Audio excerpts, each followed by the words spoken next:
This is TechCrunch.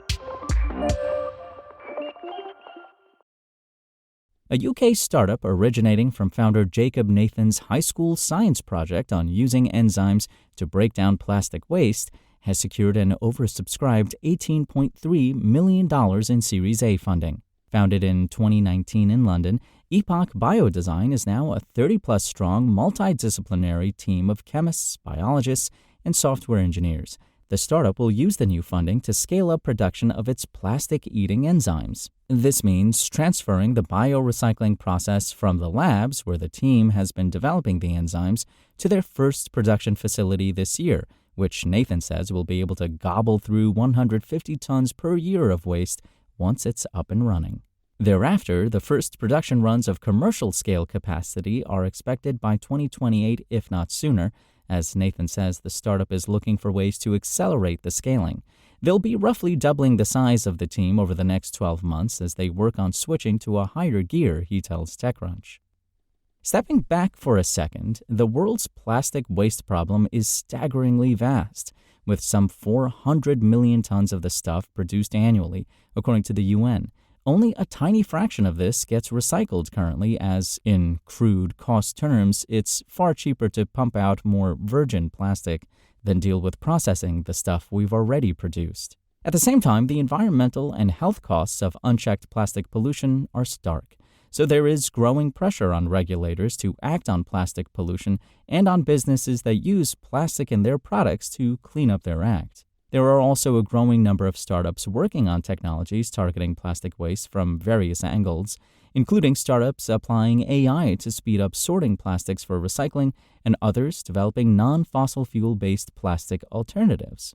But biorecycling, leaning on biological entities to help break down resistant waste, is where Epoch Biodesign hopes to make its mark on plastics.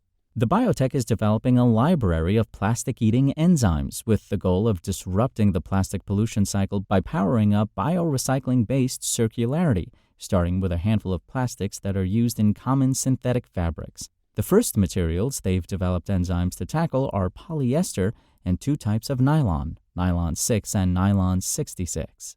A graphical animation of the process on its website, which is linked in the text version of this article, depicts waste garments going in at one end, being industrially sorted and or pre-treated, depolymerized, purified, and repolymerized, and then ready-to-use nylon, extrusion, or polyester, pellets, coming out the other end.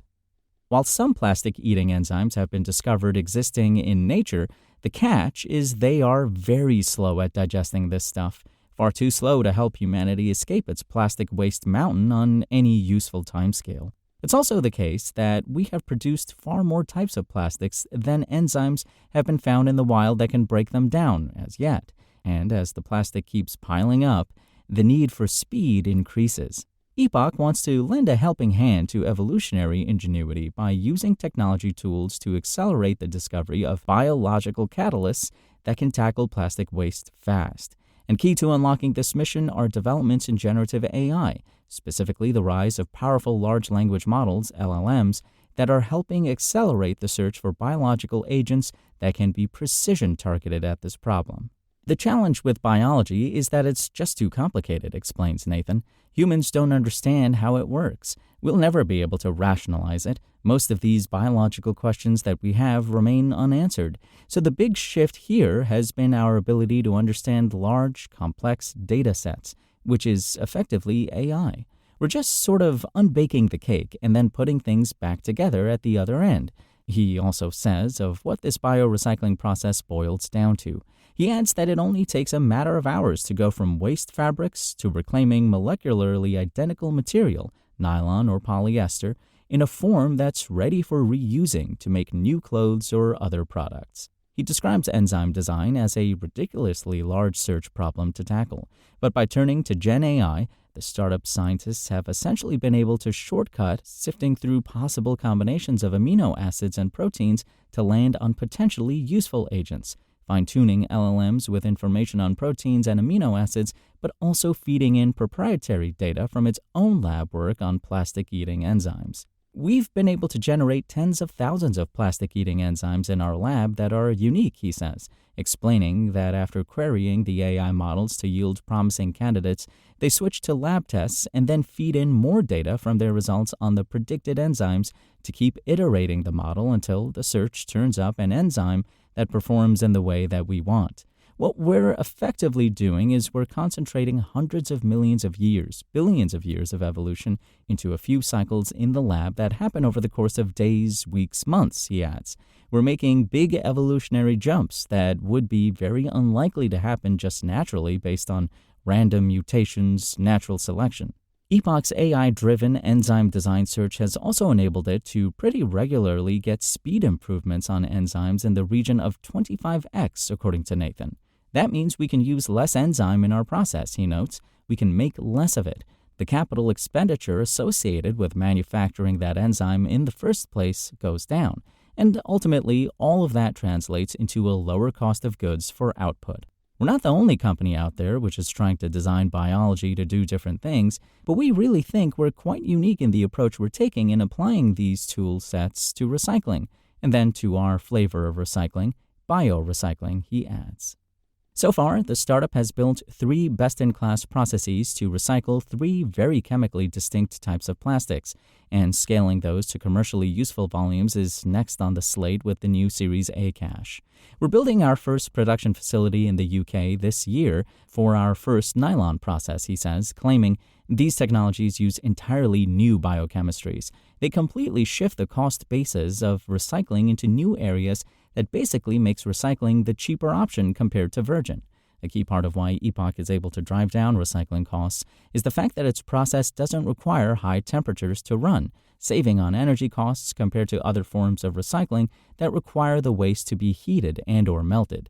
Nathan also points out that this means a lower capex for this lower power recycling facility, shrinking overall project costs. The biological recycling process is also incredibly high yield compared to industrial recycling. He says they're getting upward of 90%, meaning most of the waste that's fed in is coming back out the other end in a reusable state. Plus, there's no, quote, unwanted side products, unquote, from biorecycling, which, again, reduces the cost and complexity of recycling the plastic. All of these things add up, basically, to reduce cost across the board of the process and get us into a position where, at that commercial scale, we're reaching cost competitiveness with the materials that are on the market today made from fossil carbon, he suggests. Production of the enzyme itself involves a microorganism that's been genetically engineered to include the DNA for making the enzyme and housed in a fermenter so it can replicate and churn out lots of the plastic digesting stuff, a synthetic biology technique that's used for many other types of applications, from producing chemicals to novel foods. Epoch's approach to recycling plastic could have some additional benefits. As Nathan suggests, it could incorporate additional purification by having the enzymes also scrub undesirable chemicals, since some plastics contain chemicals that can cause concerns for recycling the material. Although he concedes that even biorecycling of plastics won't fix the problem of microplastics, where tiny pieces of plastic can wash out of garments that are made from synthetic fabrics and find their way into the environment, posing a hazard to biological life. Still, he argues, we're going to be stuck needing to use synthetic plastic for decades, adding, I think it's really important that new synthetic plastic is made from old materials, not from newly extracted fossil carbon. Designing enzymes to digest other types of plastic waste, such as packaging, is a wider goal for the startup, although Nathan says they are focused on fabrics first, as it's a huge problem that's also been getting more public attention. The business case also looks cleaner. Notably, the startup Series A includes a strategic investment by Spanish fast fashion giant Inditex, owner of clothing brand Zara, which has inked a multi-year joint development agreement with Epoch, clearly with an eye on improving the sustainability of its business at a time of rising public awareness vis-a-vis the fashion industry's role in the global plastic crisis. We want to produce material that's actually useful, notes Nathan. We want to produce something for brands that is, indistinguishable from the stuff that they're using today. So in order for that to be true, we need to go through various tests. We need to do this at larger and larger and larger scale. And so, having effectively the machinery of a business like Inditex with the scale that they have just helps us accelerate that process. The Series A round is led by the climate-focused fund Extantia Capital, with Day One Ventures, Happiness Capital, Kibo Invest, Lower Carbon Capital, and others also participating alongside Inditex, and a $1 million grant from the UK government. Epoch Biodesign's total capital raised to date is now $34 million, including the latest raise.